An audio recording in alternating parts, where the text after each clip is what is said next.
All right. Hello, everybody. Welcome to a Tuesday afternoon with Phirgun Mair. Good to see all of you face to face for a change. Some of you I've probably never met face to face, which is kind of cool. So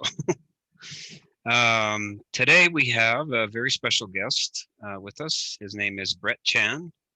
Go ahead and wave there, Brett. Howdy. A lot of you may not necessarily know him, but you know the work that he's done. He just finished filming Halo, and he's been in Warrior and Kung Fu and just a whole bunch of other projects that he does stunt coordination work on. And he was also recently nominated for an Emmy. There you go. That's what I meant to say. Tongue twister. And sorry?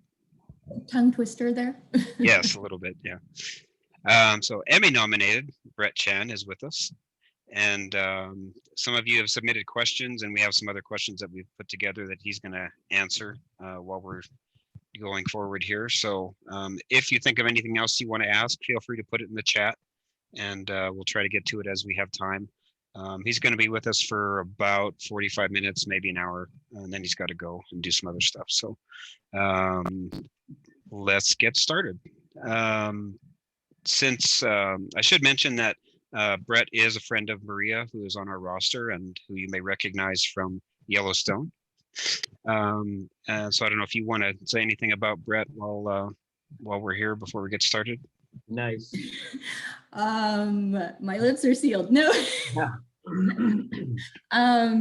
Brett has been kind of an integral part of my career, boosting it and helping me kind of, start back up where I had taken a break for a long time. And he is a good family friend, kindest, humblest guy you'll meet, also very talented. And I am lucky to call him a friend. So thank you for joining us. And I owe you one, obviously. Thanks for having me. Yeah. So I do have a list of questions, and the first, we'll just chit chat back and forth, but we just kind of wanted to get a background on your early days, how did you start off? What was the first actual stunt or acting role that you remember, other than background, obviously? And if you can talk about that. I don't know. I didn't really have to do a lot of background, which is I was very fortunate. But it started way back in in early '90s. Yes, I'm dating myself. But I was watching Hercules and Vanishing Sun, and they're on one program every Wednesday night. And one week could be Vanishing Sun, one week could be Hercules. And I always used to watch it. And go, this is cool. I would actually love to be on Hercules, something like that. And I never imagined. I moved to Vancouver from Toronto, and I was doing my pre-meds. And I was working at a nightclub as a bouncer for a while. And I met this girl, and she had her own agency. And then she said, hey, do you want to be in my agency? I'm like, sure, why not? And she got me a commercial, and it was called Karate Fighters. It's those toys you put on these little sticks, and you spin it, and the guys, they throw kicks and punches, and then they hit the other guy in the center time, and they goes flying off. So that was my first gig. And then I got into Ninja Turtles while I was going to school still. So I didn't want to do medicine. I did human kinetics and kinesiology. Then I was getting into sports rehab massage therapy. So I'm an RMT. But I went in the field of doing stunts. So that was actually my first one. Then my second biggest credit was on Ninja Turtles. So it was one of the rank wearers for the TV series. And it just kind of took off from there. So while I was still being a massage therapist, I just, in case I had a backup plan, because, getting into stunts is so difficult if you don't have someone in the family that's in it, if you have a relative or someone that's really kind of in it, or a highly specialized skill. It's really hard. So I just had to make sure I had a backup plan. And my plan was to open up a gym with a massage therapy school in it, and martial arts, so I can beat you up, I can train you to get stronger, and I can fix you. And then make you feel better. Make you feel better, yeah. That was the plan. And then the film industry kind of, I'm not gonna lie, I looked at my first check the first time, I'm like, okay, I gotta be doing this.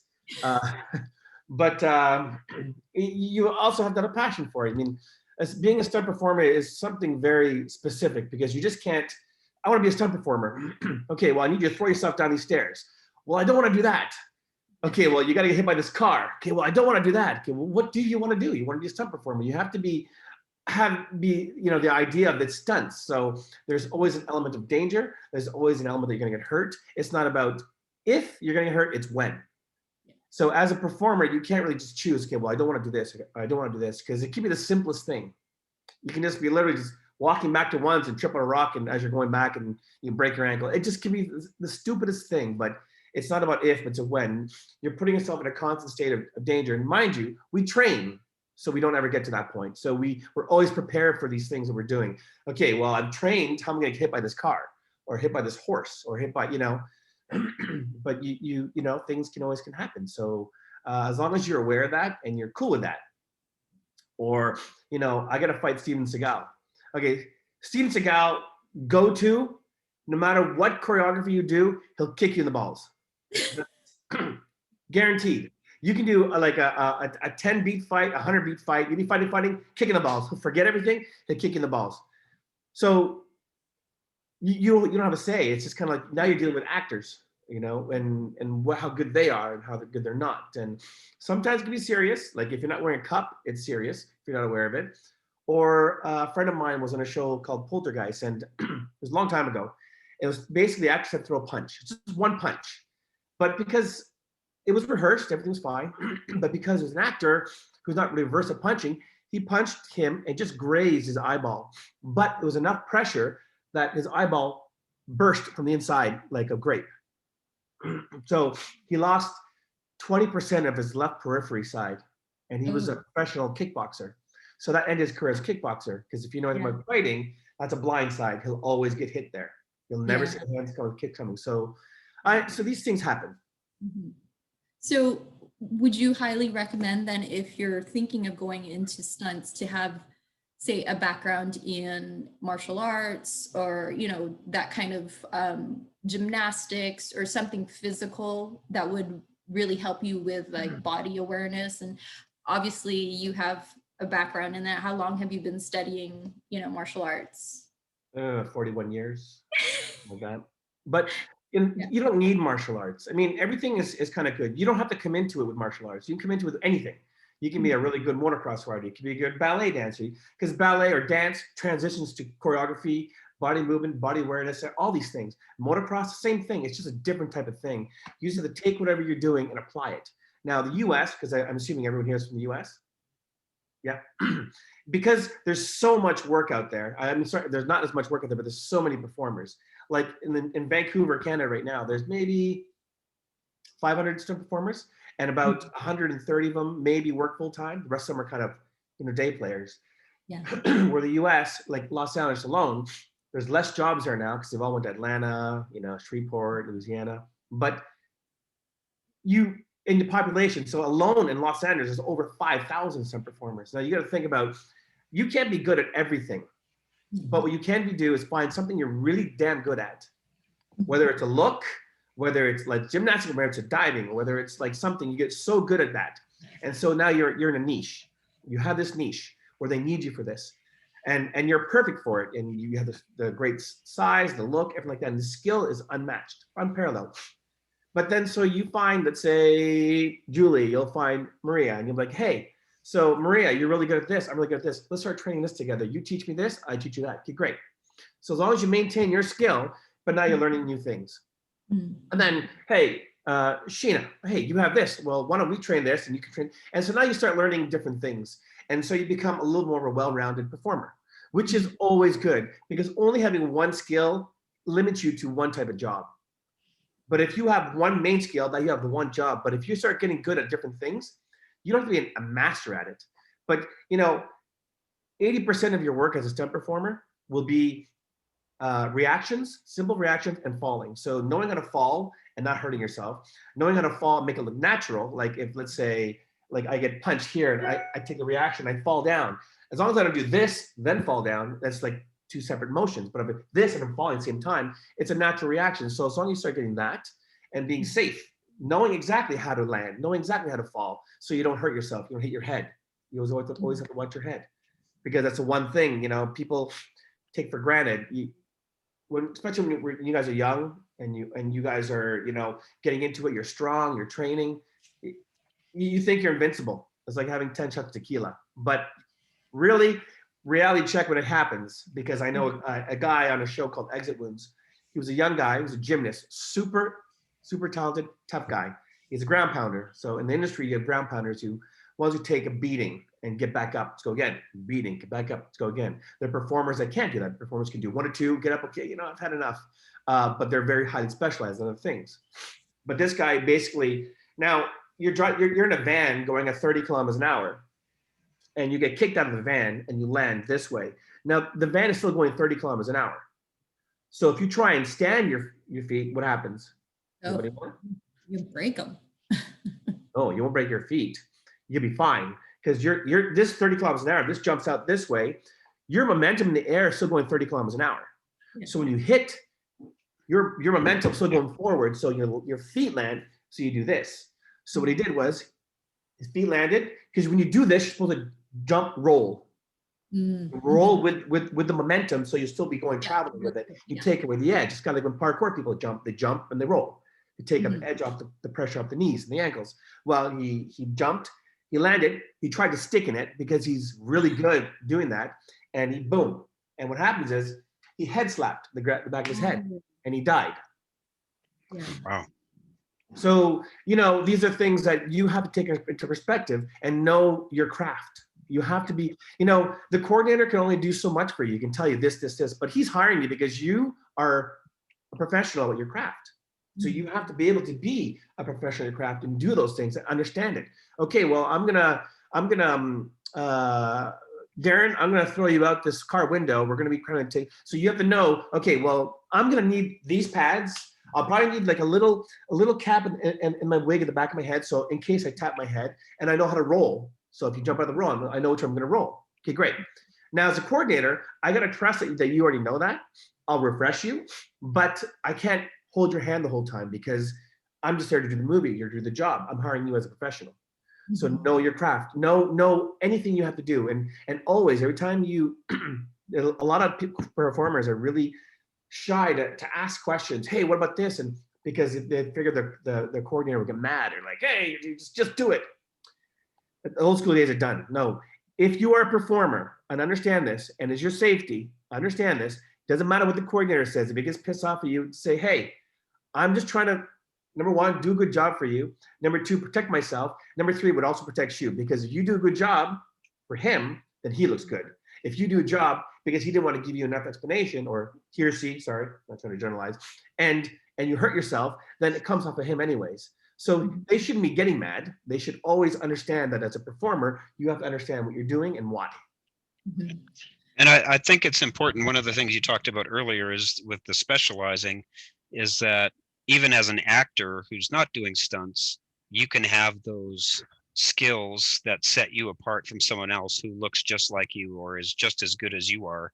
And you're going up for the same role, but you have this other skill that meets the character description, and the other person doesn't. So now you're going to have a leg up on that person.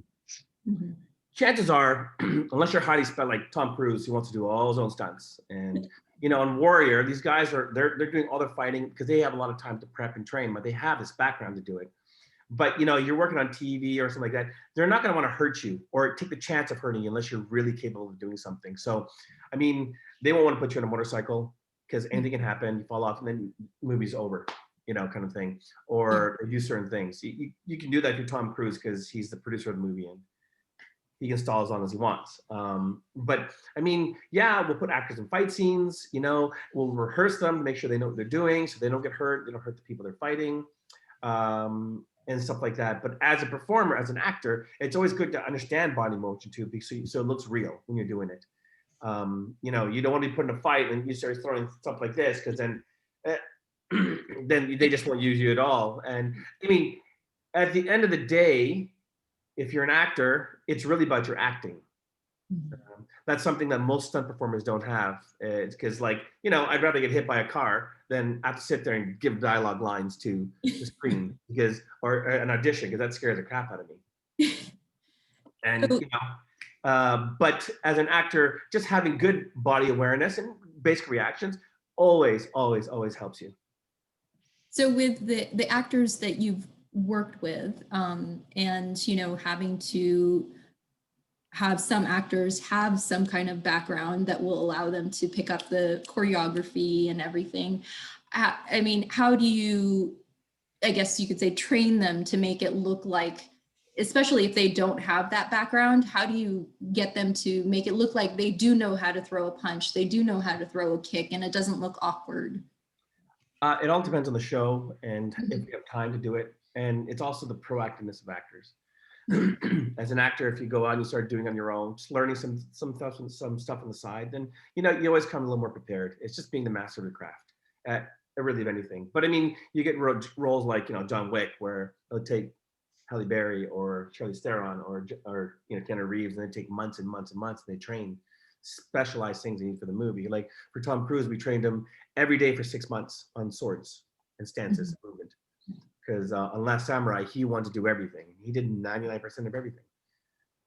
So if you're an actor, it's good just to learn certain skills. Even have a versatile nature of learning even the intro courses and everything. Because if you have a little bit of this, whatever you get on the show, they can always teach you.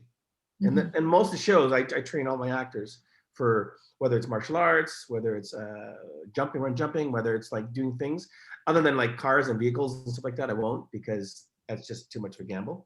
But I can do with interacting with their body and see how they can move, because it always helps us for cameras. Since having you shoot on a double, I can shoot on the actual actor. Yeah.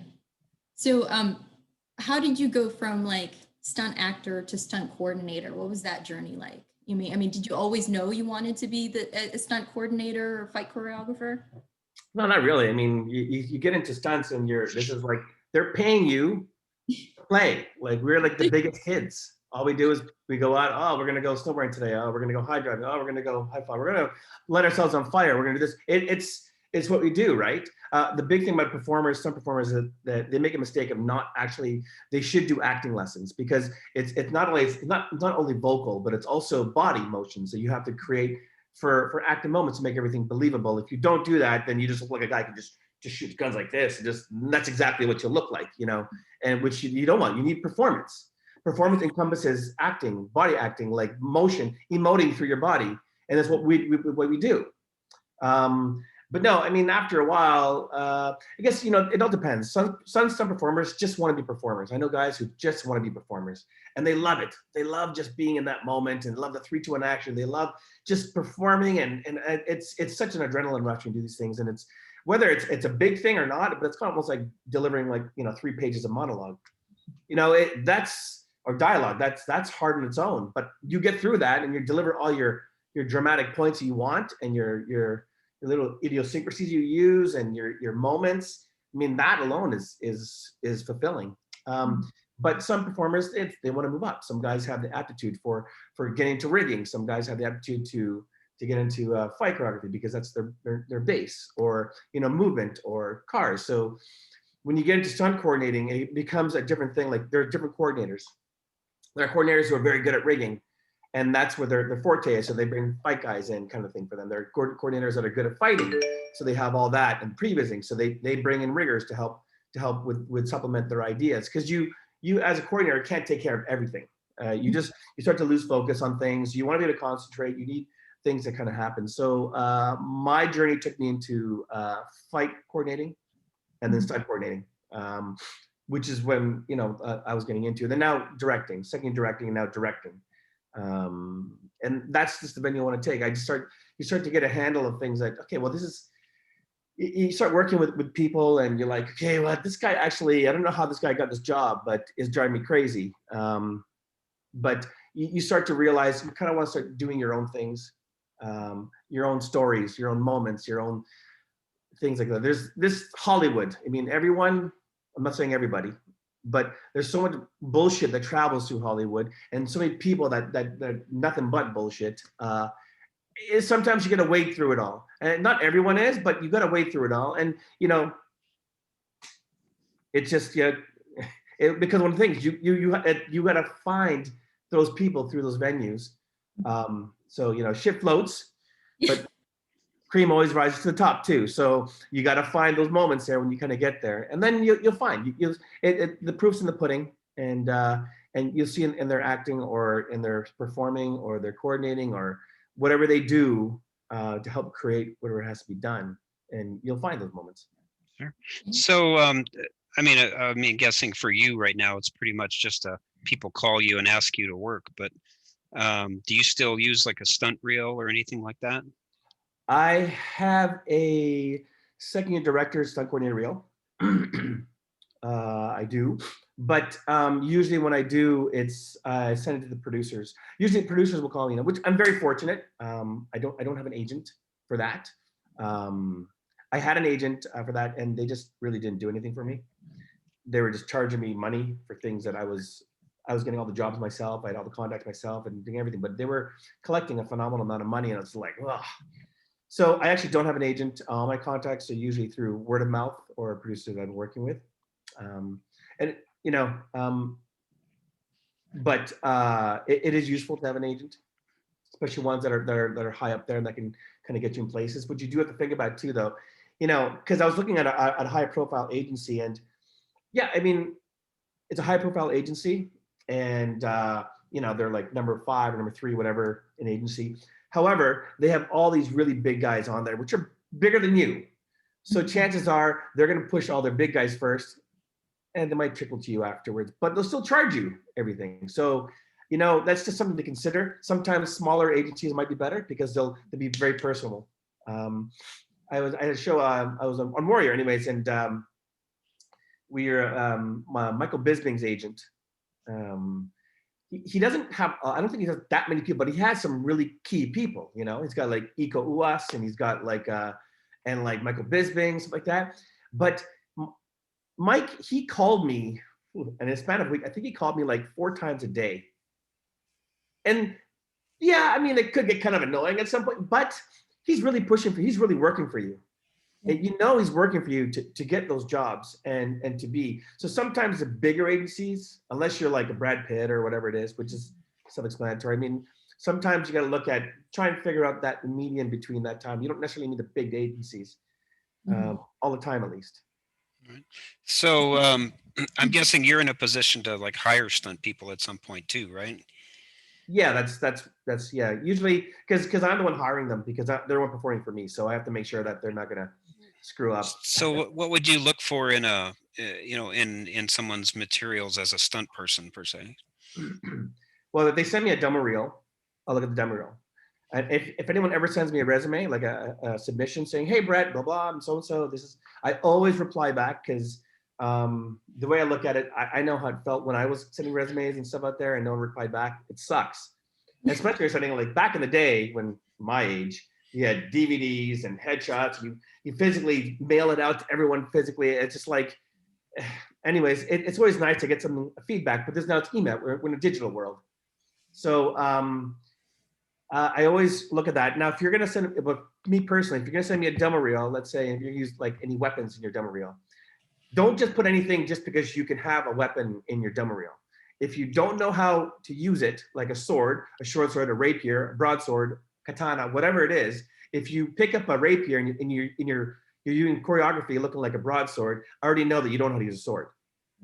And that, for me, that's a red flag. Like, yeah, well, that's nothing other than if they're trying to show choreography, but it's not. If you use a certain sword, make sure you know how to use that particular style. That's just something for me, because I have a real fight background and all different elements of swords and weapons. So, but you look at what they're doing, their intro. I look at you know, how they articulate with me. Not necessarily like if it's a broad stroke, which is understandable because it's very time consuming.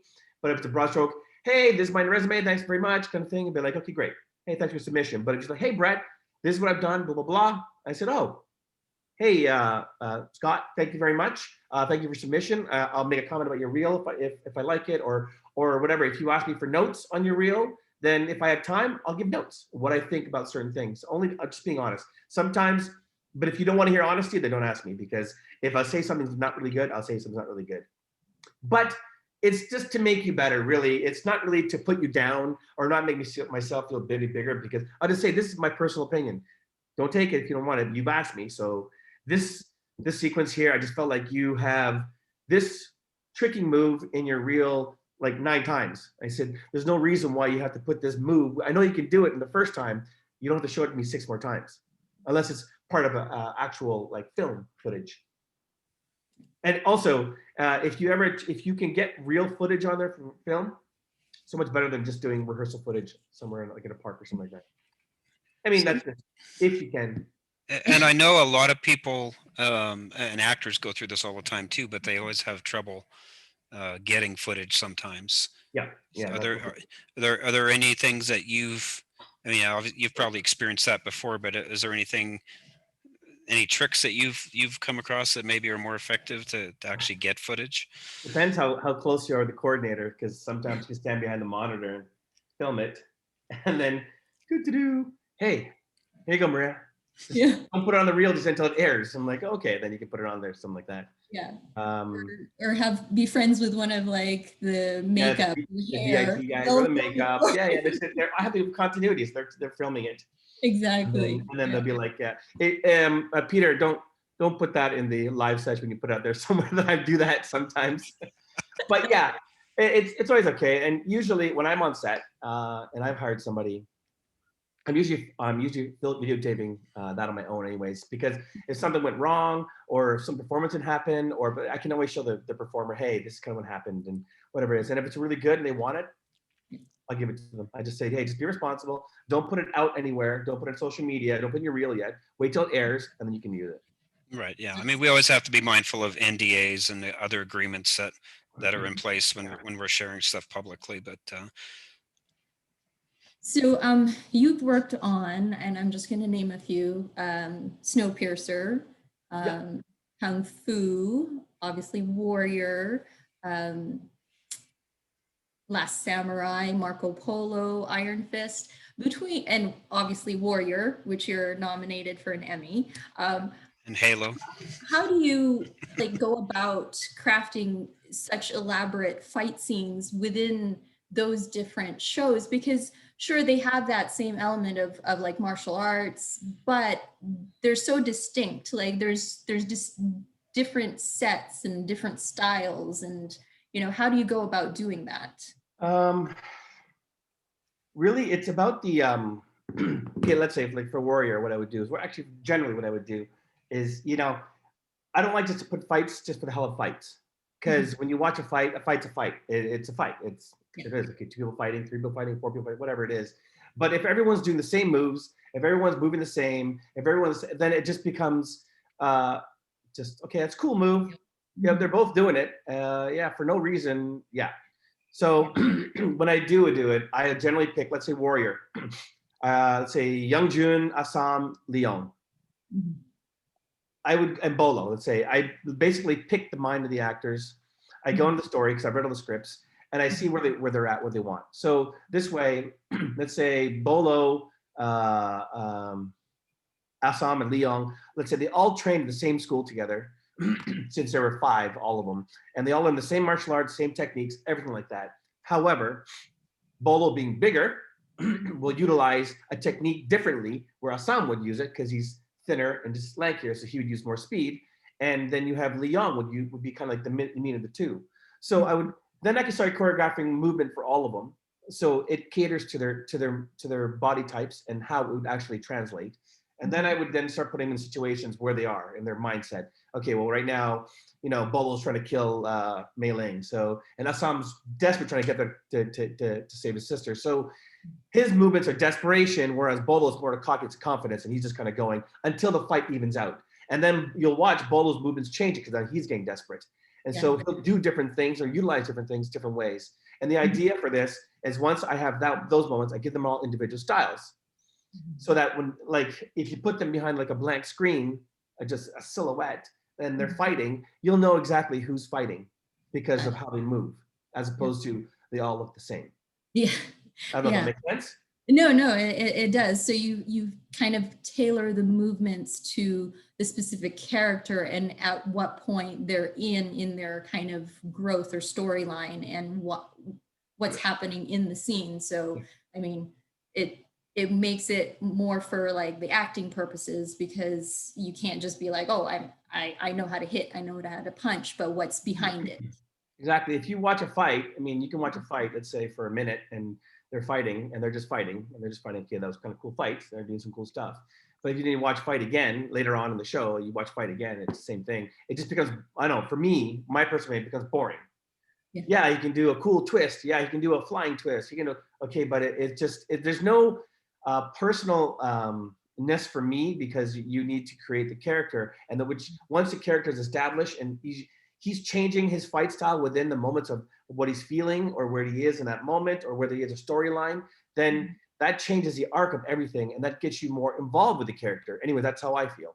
It really draws you in the character. It really draws you in the story, and you feel empathetic for the person if he's in a struggle, if he's desperate, if he's angry, if he's just being a complete asshole, then you can kind of be in there with the character, and which is kind of draws you into the story. So I'm hoping. If I'm talking fast, just let me know. I tend to talk fast. No. So with all those different sets, like Snowpiercer being in a train, I remember Iron Fist was like, there was that cage fight with Jessica yeah, and then of course you've got just all the hallway fight with Bolo and Koji and everybody. So like which would you say is the hardest to choreograph? Like, is there one particular like thing that you hate? Like, oh my God, I have to have this such closed set. Like I remember Snowpiercer was all on a train and you have to kind of figure that out because it's so enclosed. Did you have like moving walls? Was it possible, or did they literally say, this is how you have this amount of room, you have to coordinate a fight? Yes, that's exactly. They give you this room, this is how you do it. The walls don't really come out. I mean, they come out so camera can go in certain places, but you're dealing with a train and you have like, I don't know, 40 extras in this small train. You got like 6 stunt guys and you got to do a fight with weapons and not hurt the extras and make sure and still keep it busy. The same, don't make it look like extras. Yeah, I mean, it's just the parameters of the fighting, really, of the world. It actually makes it more interesting more than anything. So how much time did it take you to, just that one little like fight scene? Like how much time do you take to prep that kind of choreography and that kind of coordination, just to make sure? And obviously on the day you're going to have those extras, but while you're practicing, you kind of have to figure out, oh gosh, okay, so we know the extras are over here and over here. I mean, how do you set that up when you do that kind of thing, choreography? It's just really a base of story. I mean, the script and story, and they kind of put you in, and they give you how much time you have. So you're gonna have 45 minutes to shoot this. Okay, because they've shot all day. So now, originally we had 4 hours to shoot it, but now we have 45 minutes because it's taking so long. In film, it always takes longer, doing things. So you just kind of make it work. You gotta be able to think on the spot and adapt. And then hopefully they trust you with the camera angles, and then you can start telling, well, if the camera over here instead of this, and okay, great, I gotta move this extra out of the way, and with that, you just gotta adapt with the situation. And depending how big the fight is and what's happening, like, because they're going to change shooting schedules according to what is needed for the drama, not really for the action. Action usually gets shot less, so you have to be able to, like when I shoot previous stuff, I'll shoot a fight pre-visit. Let's say it's like 30 shots or whatever it is. Let's say 20 shots. Okay, well I've already calculated in there in my shot list, because I create a shot list for everything. Okay, well if we run out of time, we don't have 4 hours anymore, we have 45 minutes. Okay, I can cut out shot 6, 4, 8, 9, 12, and the fight will still work, depending on the edit. If I don't, then if I'm only stuck into one way shooting it, then we're kind of screwed. Then the fight just looks like it doesn't make sense at all when it comes to the edit itself. You don't have the proper angles or the cuts that you need. Or you gotta understand how it moves, so that I can just move it this way. Instead of the camera sitting over here, I can have the camera move and sit over here and create. I can cut off. I can combine 3 shots with one. Yeah. Then I have that motion there. And then that'll create it, because in the edit, that's what they'll do, because they have no other choice. So with all the projects you've worked on, I mean, how do you decide which projects you want to work on? Do you like get a script, or do you know, like what makes you want to work on a project, I guess I should say? For me, I mean, I've been in the business a little while, so I really have like a no asshole policy, and it's really hard to do that in the situation. I'm just fortunate that I can pick and choose. So if I know I'm going to be working someone who I really do not like, then I won't take it. Like I was offered to go on The Witcher, and the showrunning director was someone who I did not get along with before, because I worked with Marco Polo, and I said no. Like, what, are you kidding me? That's The Witcher. Why would you want to do that? I said, yeah, no, it's my philosophy is that my life is, our lives are short. We work in a business. We want to be able to be around people that we enjoy being around. If I have to sit on this show for 8 months and come to work every day and deal with this crap every day and just hate my life, then what for? Like if I die tomorrow, that means the last 6 months of my life I hated. So I would rather not. And I know I'm just fortunate because I have that benefit of being able to pick and choose a little bit, where not everyone has that choice. And I didn't have that choice before. I had to work with the jerks, and that's the way it goes. You kind of bite your tongue. You'd say, yes, sir. Okay, good. Your job, get out of there and make the best of it. So now, yeah, I mean, scripts are definitely a good thing. You know, you're being offered shows that, well, you know, as a stunt performer, a stunt coordinator too, you want to be able to do stuff that's fun. You want to do cool stunts. If you come on a show and it's just literally a bunch of talking heads and, okay, I have some pads for an actor to kneel down. I have this, and chances are I won't take that show. It'll be like watching paint dry. Yeah. I just won't be able to do it. Other than if I had nothing better to do and it was a payday, okay, great. But I'd be blowing my, I just don't know if I would do it. But scripts are definitely a good thing. And then, you know, definitely who you're working with. And for me now, it's really about a lot of how much creative control I can have input in. And if they trust me enough, then my input comes in and they're like, oh, that's great. We like those ideas. How can we make that work? Well, you know, this. Oh, great. Okay, great. And they like it or they don't. As long as they're looking at it and I'm being part of the creative process, which is where, you know, because I look more shows now that I'm second directing. And then I'm also now, you know, because now I have 2 scripts now that I'm directing. So those are the things I'm kind of going towards. And yeah. So so just to maybe just switch gears a little bit here, because I do want, you know, people who are maybe just starting out or interested in stunts and try to help them a little bit too. What sort of things can they do now? I mean, if they have, you know, no or, you know, little or no experience, you know, in stunts, where can they start? What kind of things can they do to kind of, you know, get skilled enough to be considered for stunt work, and then kind of move through that? Well, you have to think too, coordinators will want to have someone that they know they can count on. Because if you're going to be a loose cannon and you go hurt yourself, then it reflects on the coordinator. So ideally, you want to start training, but you need a headshot. You need a headshot, and don't just take it like a selfie. And if you're going to take a selfie with the way the cameras are, like iPhones are, they're so good. You can make it a nice one. One girl actually did something really cool. She did a little video, and she turned herself around, and so you see her body type, and then she listed her measurements and like that. That was actually kind of cool. So that was pretty smart. Because when you're looking for actor doubles, body types, what you need, and like that was actually pretty good. But yeah, and start working on a skill set that you're really good at first, and then start working on movements like I told you. Like, you know, so hey, Maria, yeah, you're good at this. Let's do this. I'll train you. Train me. Okay, great. Oh, hey, Julia, let's do this. Okay, great. We'll work on this. Oh, Darren, okay, we'll do this. Okay, great. Oh, Chris, hey, you're good at this. You know about these wire works, and because hey, if I can show you this, can you do this? And then you guys just start working on those things. I know it takes a lot of time, but you kind of want to be the master of your craft, right? The important thing though is not to do like 5 different things right away, and you're not gonna be all good at 5 things. You're gonna really kind of okay. You kind of suck, but you suck, and you know you want to kind of be pretty good at something and get that as a base, and then start working other things. But don't do 5 things at once. Be patient. Learn something else. Still get good at that one. Still stay with this one. Then go to the next one.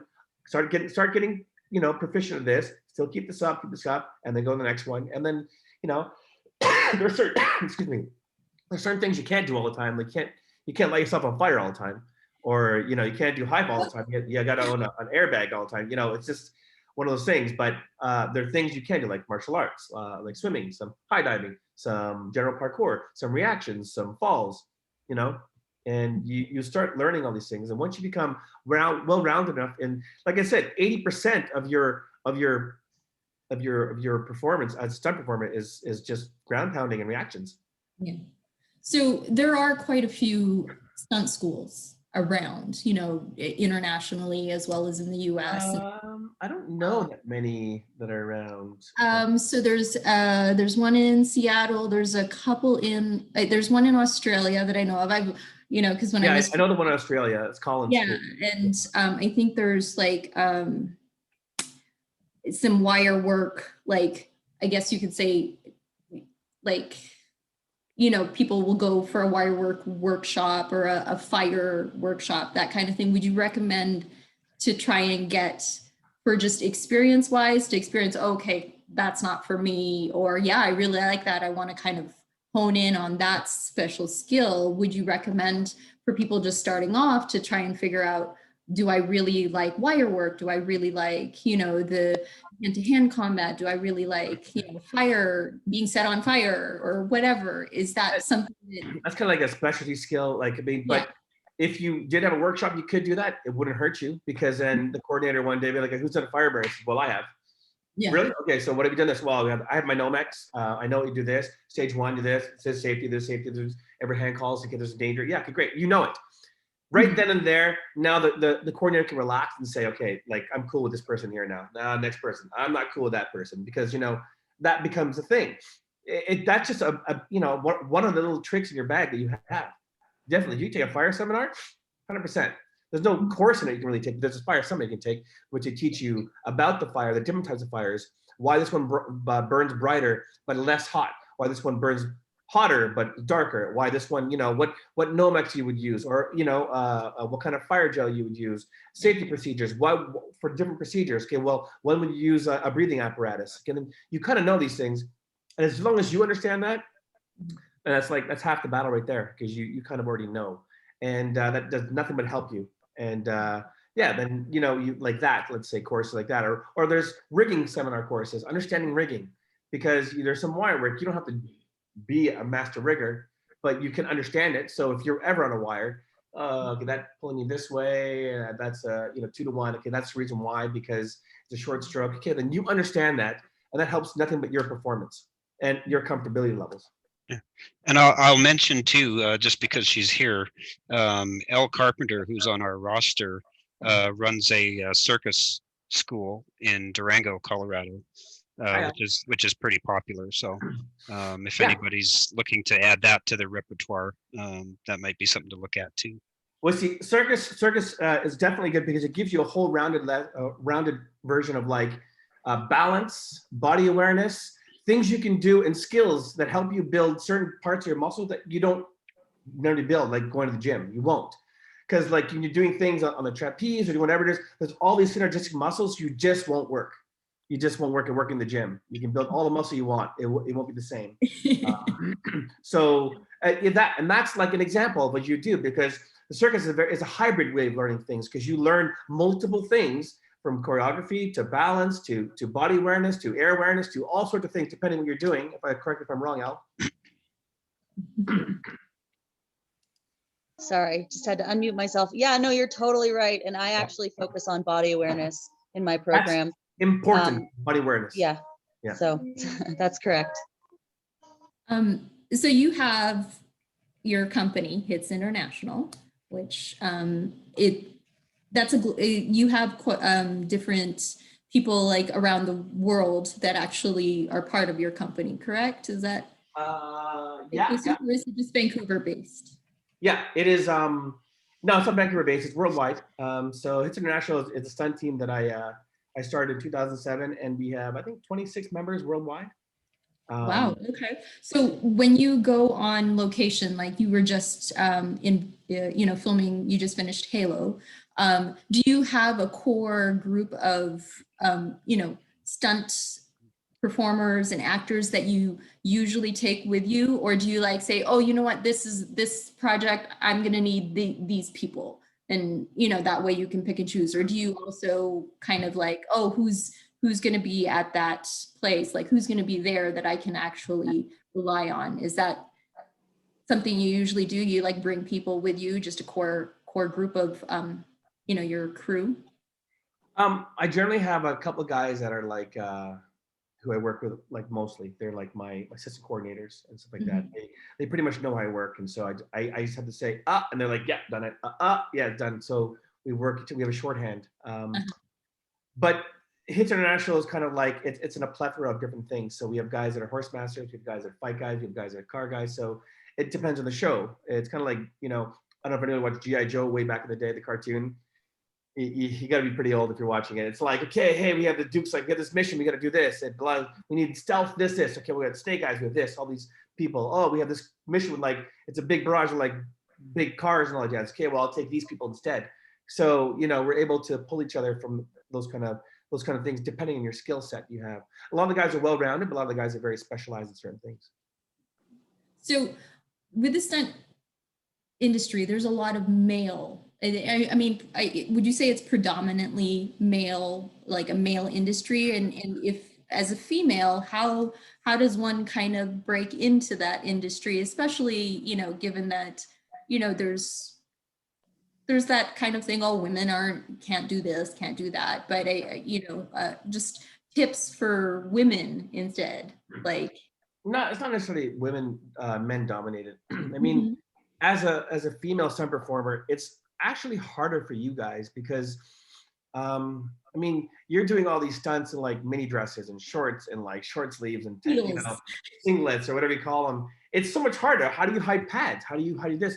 So you really have to learn how to save yourself when you hit the ground and stuff like that. It's not that easy. And yeah, I mean, the longevity of a career of a female stunt performer is not quite as long as men's, unless you go into coordinating and something specific. But it's not necessarily dominant. I mean, just all depends on the roles of the films that are coming out now. But I mean, it's been really kind of even off now. It's really starting to even off now. Yeah. So it's bad. Like in Halo, there was 4 leads, 2 males, 2 females. So it was pretty good.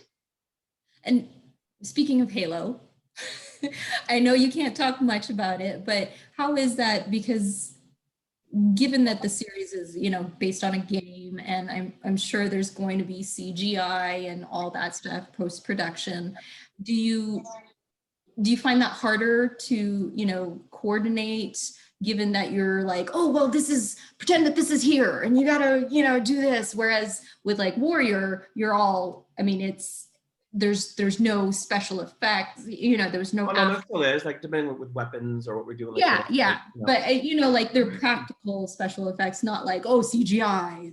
It does change. I mean, yeah, you're fighting this monster. It's 8 feet tall, and you gotta jump over here, and no, you can't land here because his head's here, so you can land over here. And yeah, you have to look at those parameters like that. Or when you're aiming the guns or you're fighting, you gotta aim off the side. Yeah, I mean, it's a little getting used to.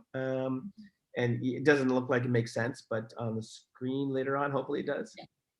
So I don't know if anybody, like, what was like a typical day? What time would you wake up? When would you be done? Because people don't understand that as a stunt person or a stunt coordinator, you're probably there for longer than. Well, the hair and makeup are there before all of us. So yeah, they're there a lot. They're there before, and they take the makeup off and they leave afterwards. Yeah. But, well, as a coordinator, at least, your job never really ends. It's constantly going. I mean, you're in there, and after the show's done, then you have like the day's done. You have emails, you got phone calls to make, you got arrangements to make. So, I mean, it all depends. Like I'm Warrior because I was directing as well. So my days were going between 18 and 21 hours. Sometimes a day. We're performers, I get them off, and 12 to 14 maybe. But just because the nature of my job was just constantly always going. Okay. So, just one question about how does it feel to be nominated for an Emmy? I mean, that's amazing. Congratulations. Thank you. I had a great team, so I mean, my team makes me look good. anything. But it was good. It was, yeah, I mean, it was kind of cool. I mean, the first time it kind of came up on Marco Polo, but Game of Thrones totally destroyed everybody. Yeah. The White Walkers. But I mean, Game of Thrones had like, 100 stunt guys for 2 months. They shot it over 3 months, and they had like a $3 million VisFX budget, where Marco Polo, we had 450 extras that were 117 degrees temperature of like, and they're in Ramadan. So they're all passing out in the middle of the day. And I had, 20 stunt guys. So it was a little bit different. We can create it through magic of how we're shooting things, but it doesn't matter how good something is at that point.